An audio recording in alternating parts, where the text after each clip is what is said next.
जय श्री कृष्णा। मोक्षदा एकादशी और गीता जयंती की हार्दिक शुभकामनाएं।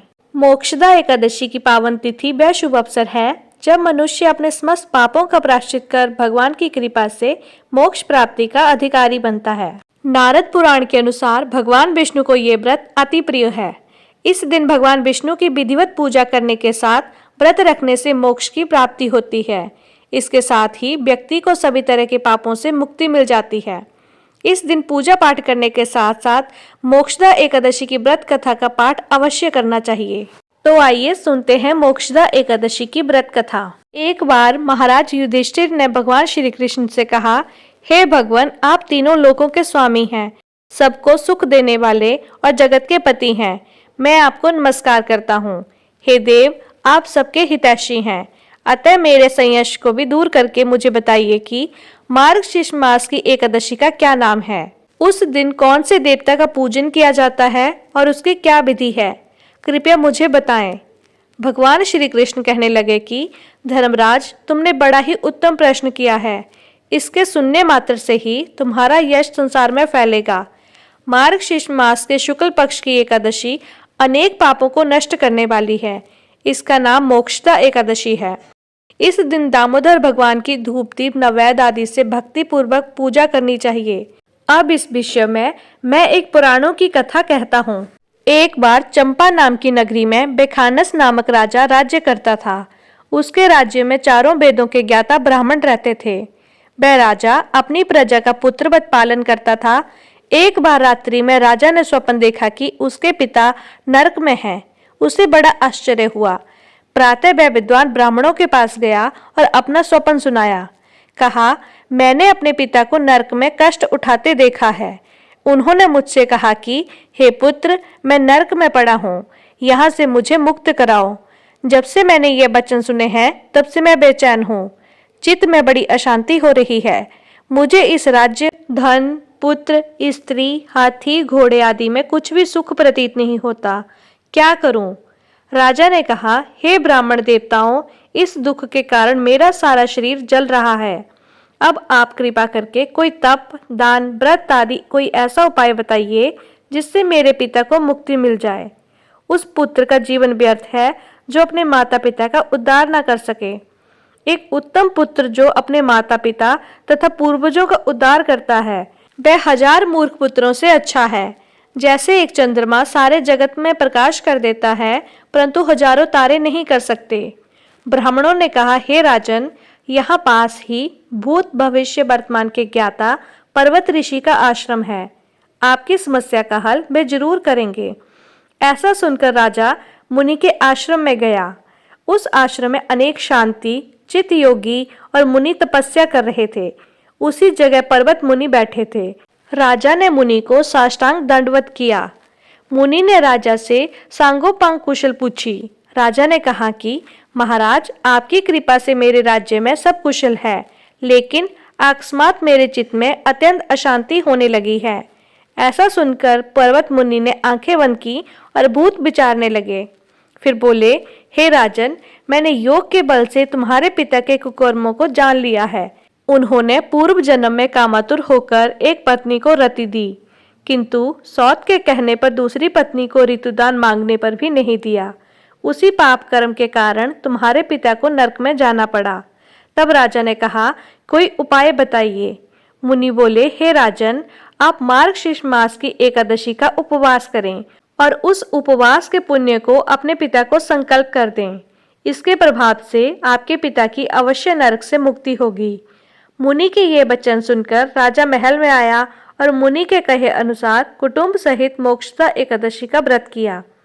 इसके उपवास का पुण्य उसने अपने पिता को अर्पण कर दिया। इसके प्रभाव से उसके पिता को मुक्ति मिल गई और स्वर्ग में जाते हुए वे पुत्र से कहने लगे, हे पुत्र, तेरा कल्याण हो। यह कहकर वे स्वर्ग में चले गए।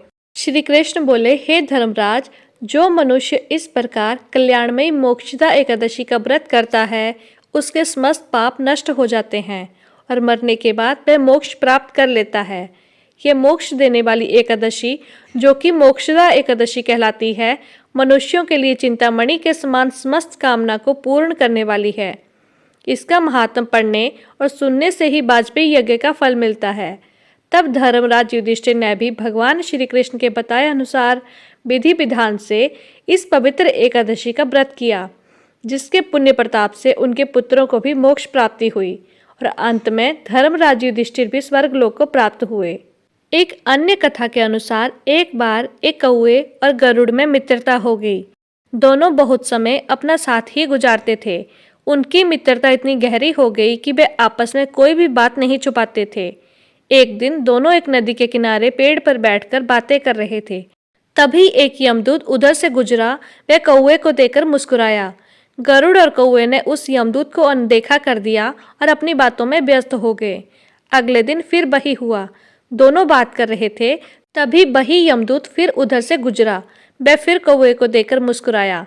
इस बार कौवे को कुछ शंका हुई। उसने गरुड़ से कहा कि मित्र, यह यमदूत तो मुझे देखकर कल भी मुस्कुराया था और आज भी बिल्कुल वैसे ही मुस्कुराया है। कुछ तो गड़बड़ है।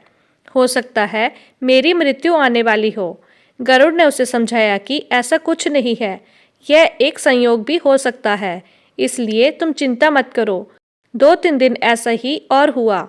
रोज यमदूत कौवे को देखकर मुस्कुराता। अब तो कौवे को विश्वास हो गया कि निश्चित ही उसकी मृत्यु नजदीक है।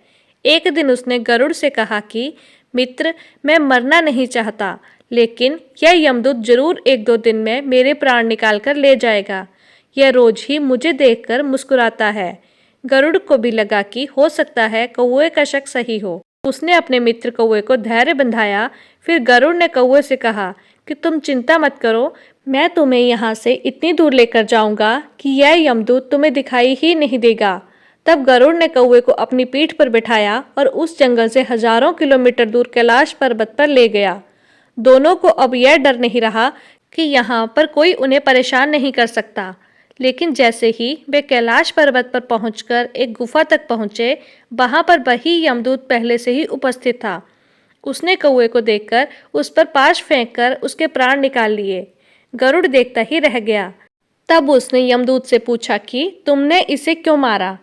यमदूत ने कहा कि इसकी मृत्यु इसी समय लिखी थी, इसलिए मैंने इसके प्राण हर लिए।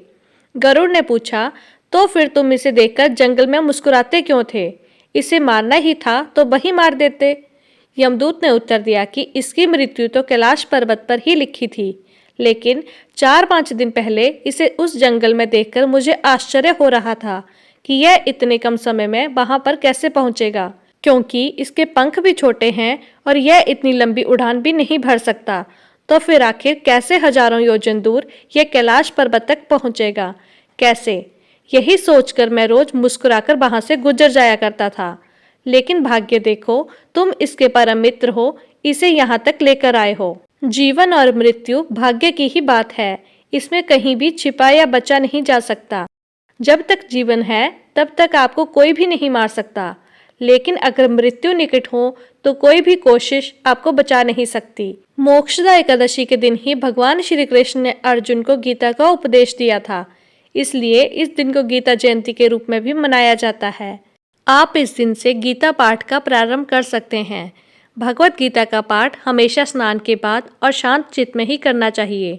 भगवत गीता के प्रत्येक अध्याय को शुरू करने से पहले और बाद में भगवान श्री कृष्ण और गीता के चरण कमलों को स्पर्श करना चाहिए। गीता का नाम गीता क्यों पड़ा? तो इसके पीछे गीता शब्द का अर्थ है गीत और भगवत शब्द का अर्थ है भगवान।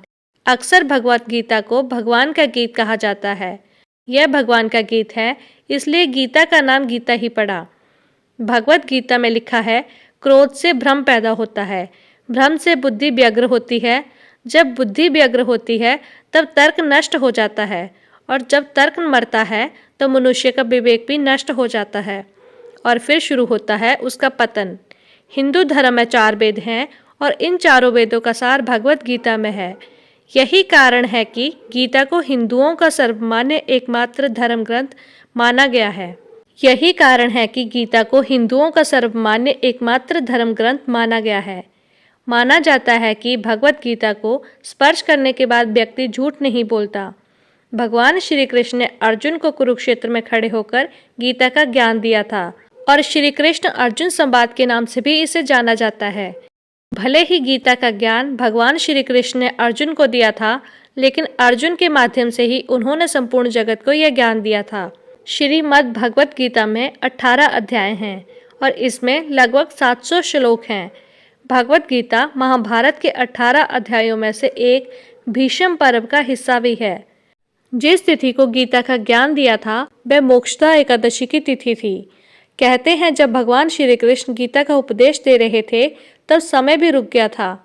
जिस घर में भगवत गीता का नित्य पाठ होता है उस घर में भगवान श्री कृष्ण का वास माना जाता है और ऐसा व्यक्ति कभी भी अपने पद से भ्रष्ट नहीं होता। अगर आपको यह जानकारी पसंद आई हो तो वीडियो को लाइक करें, चैनल को सब्सक्राइब करें और बेल आइकन को प्रेस करना ना भूलें। धन्यवाद।